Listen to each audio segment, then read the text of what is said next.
Well, hello, it's Miss Gina. Yeah, it's time for story time. In case you need to know, the score is 10-0, San Francisco. It has 10. That other team, KC, has 0 right now. So you're with Miss Gina at Gina's Planet. I hear Taylor Swift's going to be singing at the Super Bowl. That's what I hear. I might have to check something out in a little while. But right now, we're going to read. It's falling over. We're going to read chapter 15 of our story. It's called The Crickets. And it's raining. It's Super Bowl Sunday. And it's coming down a heavy rain here in Georgia. So I guess everybody's got their snacks. I've got my snacks in there. So I'm going to check a little bit of it out in a little bit. I've been kind of turning it on and off. So I'm going to do a couple chapters, maybe 3. And then I'll see how many tomorrow. But we're getting close to the end now. Look. This is how much more we have to go, and this is how far we've come. So we're further. We've got more behind us than we have ahead of us. So we're seeing the end in sight. The crickets sang in the grasses. They sang the song of summer's ending. A sad, monotonous song. Summer is over and gone. They sang over and gone, over and gone. Summer is dying, dying. The crickets felt it was their duty to warn everybody that summertime cannot last forever. Even on the most beautiful days in the whole year, the days when summer is changing into fall, the crickets spread rumors of sadness and change. Everybody heard the song of the crickets. Avery and Fern and Arable heard it as they walked the dusty road. They knew that school would soon begin again. The young geese heard it and knew that they would never be little goslings again. Charlotte heard it and knew that she hadn't much time left. Mrs. Zuckerman, at work in the kitchen, heard the crickets, and a sadness came over her too. Another summer gone. She sighed. Larvy at work, building a crate for Wilbur, heard the song and knew it was time to dig potatoes. Summer is over and gone, repeated the crickets. How many nights till frost, sang the crickets. Goodbye, summer, goodbye, goodbye. The sheep heard the crickets, and they felt so uneasy they broke a hole in the pasture fence and wandered up into the field across the road. The gander discovered the hole and led his family through, and they walked to the orchard and ate the apples that were lying on the ground. A little maple tree in the swamp heard the cricket song and turned bright red with anxiety. Wilbur was now the center of attraction on the farm. Good food and regular hours were showing results. Wilbur was a pig any man would be proud of. One day, more than 100 people came to stand at his yard and admire him. Charlotte had written the words, "Radiant." And Wilbur really looked radiant as he stood in the golden sunlight.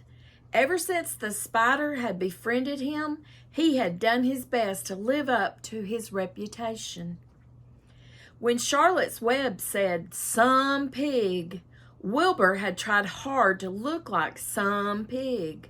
When Charlotte's Web was terrific, Wilbur had tried to look terrific. And now that the web was radiant, he did everything possible to make himself grow.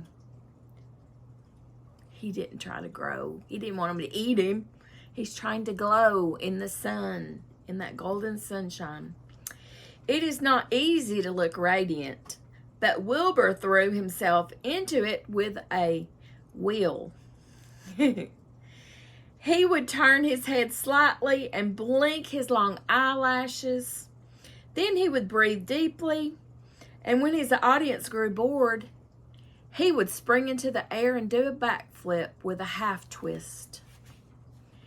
At this, the crowd would yell and cheer. "How's that for a pig?" Mr. Zuckerman would ask, well pleased with himself, "That pig is radiant." Some of Wilbur's friends in the barn worried for fear all this attention would go to his head and make him stuck up. But it never did. Wilbur was modest. Fame did not spoil him. He still worried some about the future, as he could hardly believe that a mere spider would be able to save his life. Sometimes at night he would have a bad dream. He would dream that men were coming to get him with knives and guns, but that was only a dream in the daytime. Wilbur usually felt happy and confident. No pig ever had truer friends. And he realized that friendship is one of the most satisfying things in the world. Even the song of the crickets did not make Wilbur too sad. He knew it was almost time for the county fair, and he was looking forward to the trip. If he could distinguish himself at the fair and maybe win some prize money, he was sure Zuckerman would let him live. Charlotte had worries of her own, but she kept quiet about them. One morning, Wilbur asked her about the fair. "You're going with me, aren't you, Charlotte?" he said. "Well, I don't know," replied Charlotte. "The fair comes at a bad time for me. I shall find it inconvenient to leave home, even for a few days." "Why?" said Wilbur. "Oh, I just don't feel like leaving my web. Too much going on around here." "Please come with me," begged Wilbur. "I need you, Charlotte. I can't stand going to the fair without you. You've just got to come." "No," said Charlotte. "I believe I'd better stay home and see if I can't get some work done." "What kind of work?" asked Wilbur. "Egg laying. It's time I made an egg sack and filled it with eggs." "I didn't know you could lay eggs," said Wilbur in amazement. "Oh, sure," said the spider. "I'm versatile." "What does versatile mean?" "Full of eggs?" asked Wilbur. "Certainly not," said Charlotte. "Versatile means I can turn with ease from one thing to another. It means I don't have to limit my activities to spinning and trapping and stunts like that. Why don't you come with me to the fairgrounds and lay your eggs there?" pleaded Wilbur. "It would be wonderful fun." Charlotte gave her web a twitch and moodily watched it sway. "I'm afraid not," she said. "You don't know the first thing about egg laying, Wilbur, and I can't arrange my family duties to suit the management of the county fair. When I get ready to lay eggs, I have to lay eggs, fair or no fair. However, I don't want you to worry about it. You might lose weight.